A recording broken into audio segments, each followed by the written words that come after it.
Silchar ওভারব্রিজের lollipop দিয়ে আগামী নির্বাচনে বৈতরণী পার হতে চাইছে বিজেপি, অভিযোগ বিডিএফের। শিলচরের ওভারব্রিজের ললিপপ দিয়ে আগামী নির্বাচনে বৈতরণী পার হতে চাইছে বিজেপি। গতকাল এক সাংবাদিক সম্মেলনে এমন অভিযোগ করেন বরাক ডেমোক্রেটিক ফ্রন্টের মুখ্য আহ্বায়ক প্রদীপ দত্ত রায়।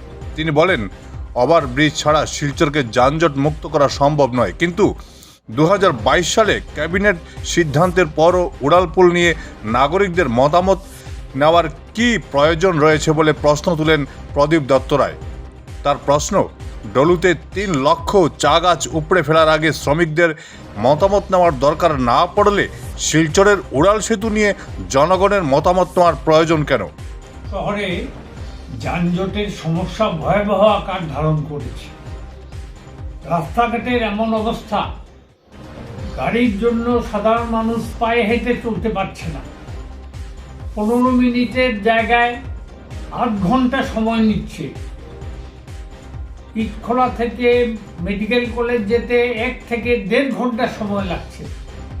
এই দুরবস্থাটা আজকে প্রায় 10 বছর ধরে চলে আসছে। বহুদিন ধরে এখানে দাবি উঠছিল এটা উড়ালপুল ছাড়া এই সমস্যার সমাধান সম্ভব নয়।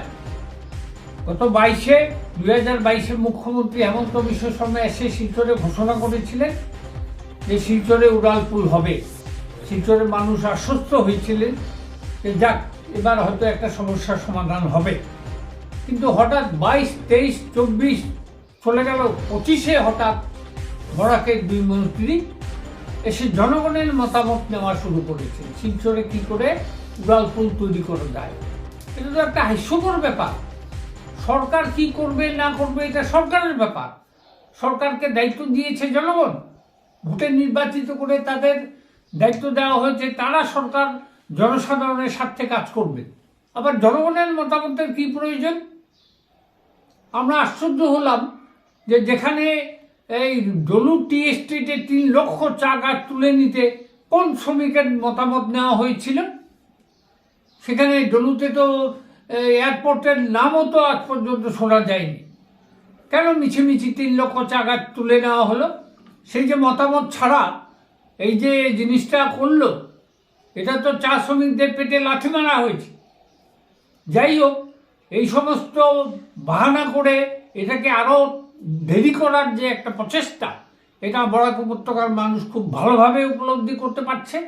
এবং কি করে শিলচরের মানুষকে, বরাকের মানুষকে পিছিয়ে মারা যায়, কি করে আরও কষ্ট দেওয়া যায় বন্যায়, এবং মহাসড়কের যে আজকে মহাসড়কের কাজ এখনো পর্যন্ত সম্পন্ন হয়নি, চন্দ্রনাথপুর লঙ্কা রেল লাইনের কাজ সমাপ্ত হয়নি। এটা তাড়াতাড়ি করা দরকার, কারণ বরাক উপত্যকার মানুষ ভারতবর্ষের বিভিন্ন প্রান্তের সঙ্গে যোগাযোগ করতে সমর্থ হচ্ছে না। তাই আমরা বরাক ডেমোক্রেটিক ফ্রন্ট থেকে দাবি করছি যে এই উড়ালপুলের ব্যাপারে জনগণের মত নেওয়ার যে বাহানা, এসব ছেড়ে সত্যিকারে আপনারা কি করতে চান, আদৌ করবেন কিনা, সেটা জনগণের কাছে স্পষ্ট করে বলুন। Bureau report, Barak vision.